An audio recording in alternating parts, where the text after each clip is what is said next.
A Christmas Carol. Ebenezer Scrooge was the kind of man whose heart felt colder than winter itself. A man who believed joy was foolish, generosity was a weakness, and Christmas was nothing more than an excuse for people to stop working and start begging for miracles. He sat alone in his dark office counting money as if each coin could protect him from the loneliness he refused to acknowledge. While outside the world glittered with lights, laughter, and warmth he pretended he could not see. His clerk, Bob Cratchit, worked quietly nearby, shivering in the freezing air because Scrooge considered warmth an unnecessary expense. Yet Bob still managed to smile, thinking about his family waiting for him at home. When Bob wished him a Merry Christmas before leaving for the night, Scrooge responded with the same bitterness he used every year, insisting that Christmas was a waste of time, and happiness was an illusion for people too weak to face reality. Long after the streets emptied and candles burned out, Scrooge walked home alone, muttering that emotions had never paid a single bill. Inside his house, the darkness felt heavier than usual, as if the air itself held its breath.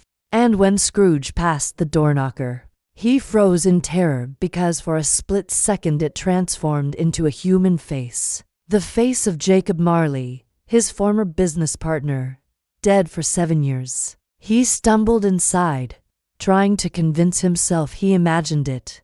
But as the clock struck midnight, chains rattled through the air, and the ghost of Marley appeared, pale and burdened with heavy chains, made of ledgers, coins, and locks forged from every selfish choice he ever made. Marley told Scrooge that he wore those chains because in life he cared only about profit, and warned that Scrooge was forging chains even heavier with every cold decision he made against kindness. Scrooge tried to hide behind his logic, but his voice trembled when Marley revealed that 3 spirits would visit him that night, and without changing his heart, Scrooge would share Marley's fate for all eternity.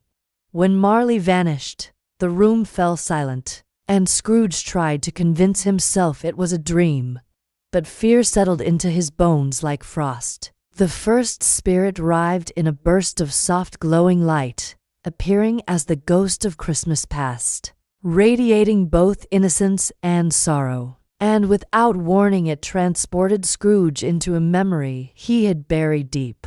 Scrooge watched himself as a lonely young boy sitting in an empty boarding school on Christmas Eve, while every other child was taken home, and his younger self tried to stay brave, pretending he didn't care, though his eyes gave away the truth.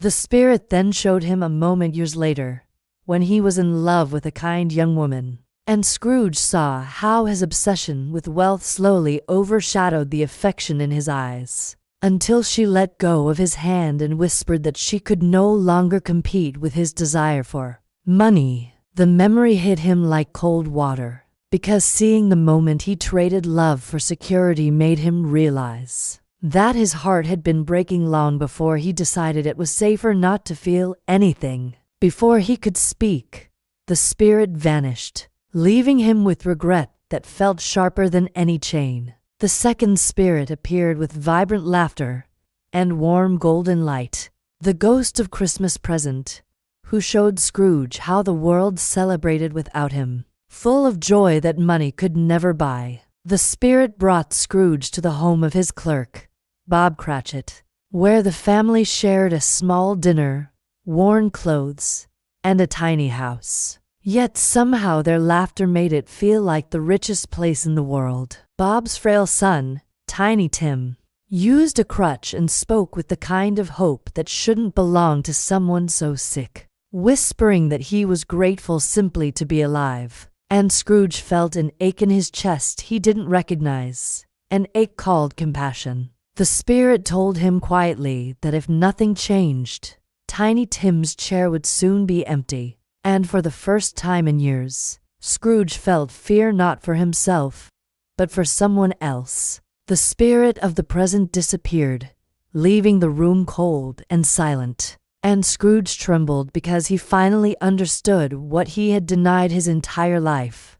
Connection matters more than control. The final spirit arrived as a towering shadow wrapped in darkness, the ghost of Christmas yet to come, who showed him a future where no one mourned his death, where his belongings were stolen and sold, and strangers laughed over the memory of the selfish man he used to be. Scrooge begged to know if this future was fixed or if change was still possible. And the spirit pointed to a lonely gravestone with Scrooge's name carved into it, surrounded by silence and forgotten snow. In that moment, Scrooge fell to his knees, sobbing and promising that if life gave him another chance, he would live differently. He would choose kindness, generosity, and compassion over pride and coldness. When he opened his eyes, the morning sun burst into the room, and Scrooge realized he was alive. He still had time,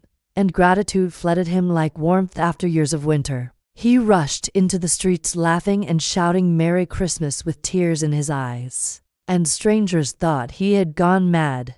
But it didn't matter because joy finally lived inside him. He delivered a massive turkey to Bob Cratchit's home anonymously and watched from the distance as the family celebrated with disbelief and pure happiness. The next morning he raised Bob's salary, added coal to keep the office warm, and promised to support Tiny Tim's health and education, not out of guilt, but because he finally understood what it meant to care. Years passed, and Scrooge became known not as a miser, but as a man who proved it is never too late to change. A man who carried Christmas in his heart every single day. And Tiny Tim lived, not because fate decided it, but because Scrooge finally learned that love is the greatest miracle anyone can give.